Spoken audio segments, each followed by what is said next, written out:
어서 오세요. 반갑습니다. 여기는 참새 예수, 참으로 새로운 예수를 공부하는 신학 교실입니다. 구독으로 응원까지 해주신다면 더욱 고맙겠습니다. 안녕하세요. 홍정수입니다. 그동안에 미루고 미뤄왔던 공장 이야기를 오늘 해드리겠습니다. 신앙공장에서 날아온 소식입니다. 신앙공장 깊은 곳을 구경하고 온 제가 신앙공장 이야기를 여러분에게 핵심 포인트만 정리해 드리는 겁니다. 놀랄 준비하고 계셔야 돼요. 돈 앞에 쉽게 무너지는 목사님들 비난하지 말라 그랬죠? 그렇게 배웠습니다. 가정폭력 휘두르는 목사님들 비난하지 마세요. 그렇게 배운 겁니다. 공부는 싫어 매끄러운 말만 계속하는 목사님들 비난하지 마세요. 공부는 더해도 소용이 없기 때문에 그렇습니다. 성공한 목사님들 많지요. 속은 텅 비어 있답니다. 종교 장사꾼일 뿐 예수 믿는 목사님들은 아니기 때문에 그렇습니다. 그렇다고 해서 이 성공한 목사님들을 비난하느냐? 절대로 아니에요. 그들은 그렇게 배웠을 뿐입니다. 신학교 안 나온 목사님들이 목회를 더 잘하는 것도 신학교가 잘못됐기 때문에 그렇습니다. 오늘은 신앙공장, 곧 신학교의 아지트 소굴에 들어가서 본격 구경하겠습니다. 이런 그림을 잠깐 보여주었죠. 여기는 설악산 신선봉입니다. 거기에 올라가면 신선들이 세상 일을 잊어버리고 바둑 뜨는 모습을 볼 수 있습니다. 비유로 말씀드리는 거예요. 여기에는 하늘 위의 세상입니다. 여기 하늘 밑에는 우리가 민생고에 시달리고 코로나에 시달리고 그러면서도 틈틈이 응원하면서 힘겹게 살고 있습니다. 요 위에는 신학교예요. 이 밑에는 현실 세계입니다. 신학교가 이렇게 별도로 엉뚱한 짓을 하고 있다라는 것을 제가 신학교에 들어가서 그 소굴에 들어가서 선생님들한테서 직접 배운 거예요.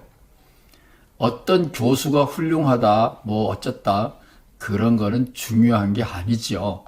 그 사람들이 신앙인이냐 아니냐, 예수 믿느냐 아니냐, 저의 관심은 그것밖에 없었답니다. 스트랭이라고 하는 제가 처음 신학교에 갔을 때 텍사스에 있는 남감리교 신학교의 종교학 교수입니다.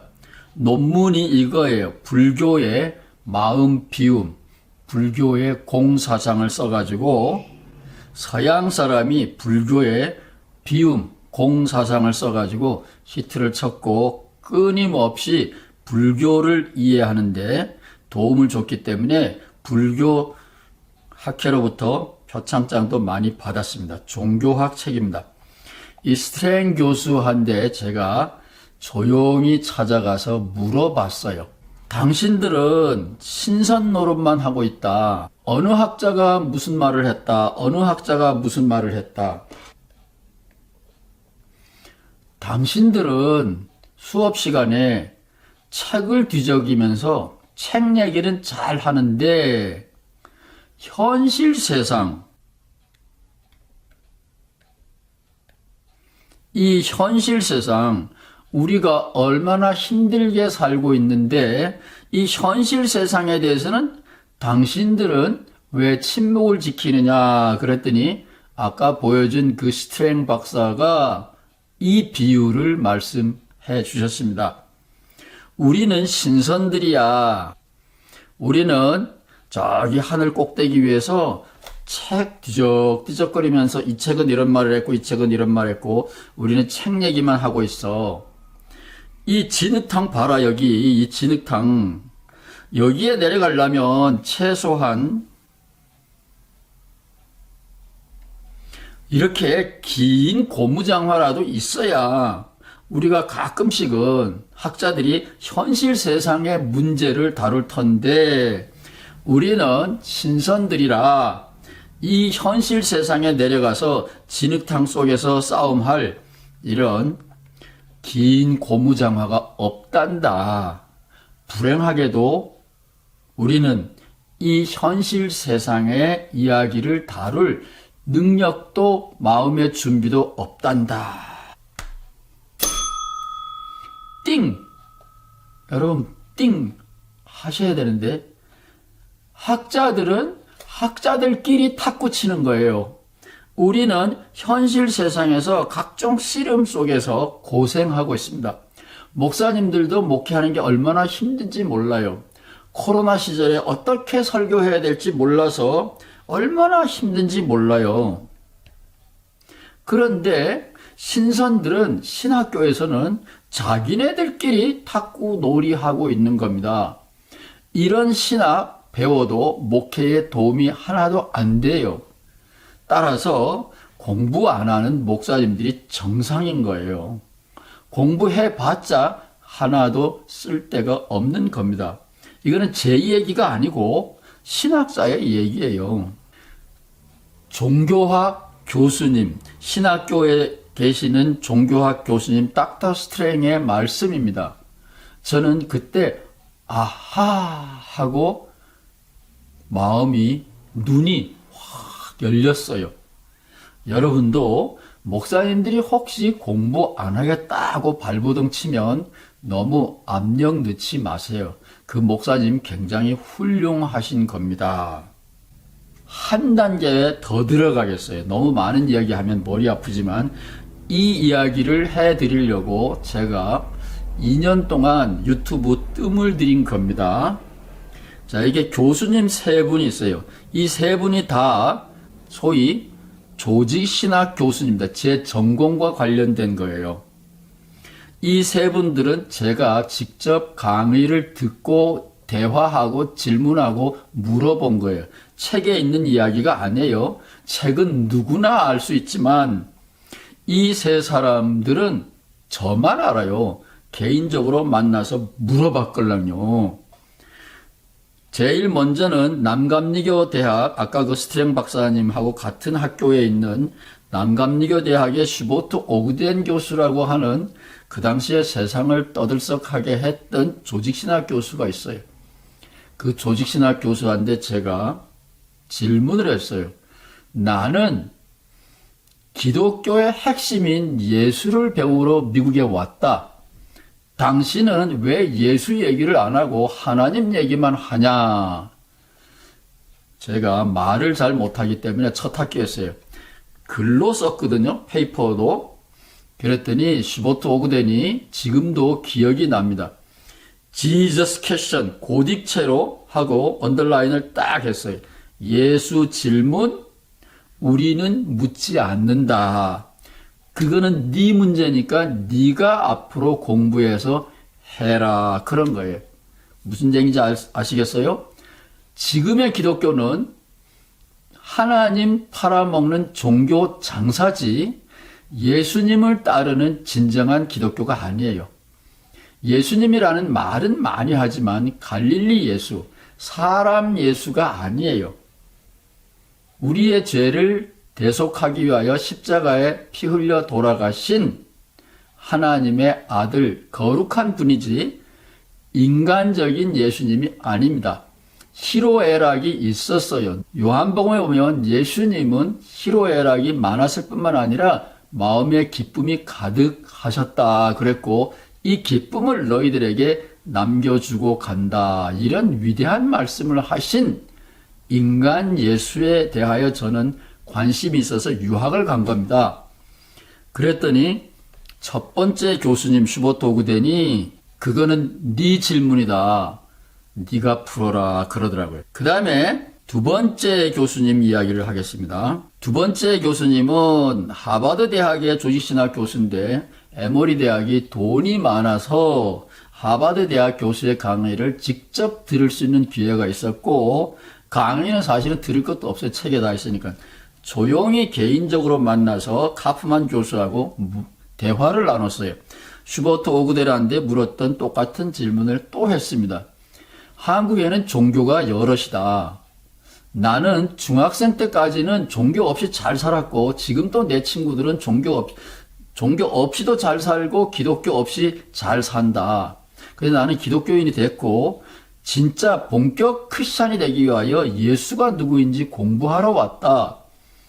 세계적인 명성 하버드 대학의 최고의 조직신학 교수 당신은 예수를 아느냐? 예수님이 잘난 게 뭐가 있느냐? 예수님의 독특한 메시지 당신은 아느냐? 나 그거 배우러 왔다. 예, 슈버트 오그덴하고 똑같은 얘기 하시더라고요. 우리는 그런 질문 안 한다. 나는 미국에서 태어났고 교통사고 당한 것처럼 그냥 크리스찬이 됐다. It just happened to me. 내가 기독교인이 된 거는 가다가 교통사고 난 것처럼 딱 마주친 거예요. 태어나 보니까 크리스찬인 거예요. 예수님의 독특한 메시지 나는 물어야 될 이유가 없다는 거예요. 그러면서 똑같은 얘기하는 거예요. 네 문제는 네가 풀어라. 우리는 종교가 많으니까 종교 없이 사는 사람, 다른 종교 믿고 사는 사람, 그 중에서 우리는 예수 믿고 사는 사람이니까 예수 믿는 사람들은 독특한 메시지, 자부심이 있어야 되지 않겠나요? 그거를 찾으려 제가 유학을 갔는데 실패했습니다. 다시 말하면 지금의 기독교는 예수 없는 하나님만 아는 종교일 뿐입니다. 예수는 말만 있고 예수님의 삶이 우리들의 삶을 변화시킬 수 있는 능력이 있다. 하나님의 능력이다라는 것을 이 신학자들은 관심조차 없어요. 조직신학은 하나님에 대해서는 배우지만 예수에 대해서는 안 배운다. 그 얘기입니다. 이제 마지막 세 번째 교수님은 조직신학일 뿐만 아니라 저처럼 윤리학에 대해서도 관심이 많은 시카고 대학의 저명한 교수님입니다. 랭돈 길키라고 하는 교수님인데 강의는 책에 다 있는 거예요. 또 조용히 가서 물어봤어요. 신학교 교수님 치고 목사 아닌 사람 당신밖에 없는 것 같다. 당신은 크리스찬이냐? 네, 크리스찬이래요. 근데 왜 목사 아니냐? 좀 이상하지 않냐? 제가 물어봤어요. 그랬더니 길키가 참 솔직하게 얘기해 주더라고요. 내가 사실은 감리교인이고 목사 안수 받으려고 시험도 다 봤다. 그런데 자기가 너무 가난해서 안수 받는 곳까지 비행기 타고 날아갈 비행기 삭시 없어서 망설이고 있는데 교수로 발탁이 됐다. 내가 교수하려고 공부했고 교수로 채용이 됐으면 목사 안수 내가 왜 필요하냐? 평신도냐? 목사냐? 내가 먹고 사는 데는 no difference, 아무 차이가 없다. 그래서 자기는 그 후에도 필요가 없기 때문에 목사 안수를 안 받았다. 여러분 뭐 이상한 거 없어요? 놀랄 게 없나요? 자, 이 왼쪽에 두 사람은 이 사람들은 크리스찬이 아니에요. 이 사람은 크리스찬이긴 하지만 평신도와 목사의 차이에 대해서 관심도 없고 목사 안수 받으려고 시험까지 봐놓고 그 돈 몇 푼 국내 비행기값 안 비싸요. 그거 아끼려고 사실은 교수는 목사일 필요가 없걸랑요. 그래서 목사 알기를 우습게 알고 시험까지 봐놓고 안수를 안 받았어요. 자, 이게 우리에게 기독교를 전해준 본고장, 미국의 조직신학계의 현실이었습니다. 이런 사람들이 가르치는 신학 배워가지고 한국에 와서 뭐 어쩌고 저쩌고 그러면서 가르치고 있는데 그 사람들 밑에서 예수를 믿고 사랑하고 존경하고 예수님 때문에 구원받았다고 간증할 수 있는 크리스찬, 그리고 일반 크리스찬과 목사, 성직자의 차이에 대해서 무거운 책임감을 느끼면서도 자랑스럽게 생각하는 목사가 탄생할 수 있겠어요? 예, 기적은 가끔씩 일어납니다. 그러나 90%의 신학교 교수들과 목사들은 장사꾼에 불과한 것, 이제 이해가 되십니까? 신에 대해서는 관심이 있지만 사람인 예수에 대해서는 관심이 없는 것을 저는 종교 장사라 그럽니다. 이 종교 장사는 불교에도 똑같은 현상이 일어나고 있어요. 불교도 사람들이 좋아하는 보살은 열심히 공양하지만 진짜 주인이 되는 석가모니 부처님, 석가모니 부처님은 준다가 아니라 버려라 이런 거 아니에요? 그래서 석가모니 보살, 석가모니 부처님은 별로 인기가 없습니다. 그래서 기독교만 타락했다라고 슬픈 생각하지 마세요. 불교도 지장보살, 문수보살, 약사보살, 관음보살 뭐 이런 등등의 보살보다 석가모니 보살, 시달타가 우리에게 주는 것이 가장 위대하다를 깨우쳐주지 않으면 불교는 불교가 될 수 없어요. 기독교도 마찬가지입니다. 삼위일체, 삼위일체 그러지만 삼위일체 중에 나오는 예수님은 신격화된 예수님이에요. 이 예수님 말고 갈릴리 사람 예수. 갈릴리에서 예수님은 3년 활동하셨고 마지막 한 주간만 예루살렘에서 살면서 세상을 떠났죠. 근데 예루살렘에서 살면서 세상을 떠났을 때 그 한 주간은 알면서 3년간 갈릴리에서 예수님이 우리들에게 삶의 길을 보여주셨는데 그거에 대해서는 아까 신학자들 얘기 봤죠. 관심도 없어요. 이러니 제가 어떻게 그런 신학을 한국에서 그대로 가르칠 수 있겠어요? 저는 제 나름대로 기독교가 예수 르네상스, 갈릴리 예수를 만나야 된다, 찾아야 된다. 그 얘기를 목에 힘주어 해왔고 지금도 계속하고 있습니다. 이 참새 예수 신학교실에 들어오시는 여러분들의 사명이 굉장히 중대하다라는 것을 깨달았으면 저는 너무 고맙겠습니다. 우리 갈릴리 예수님께서도 기뻐 춤을 추실 거예요. 감사합니다.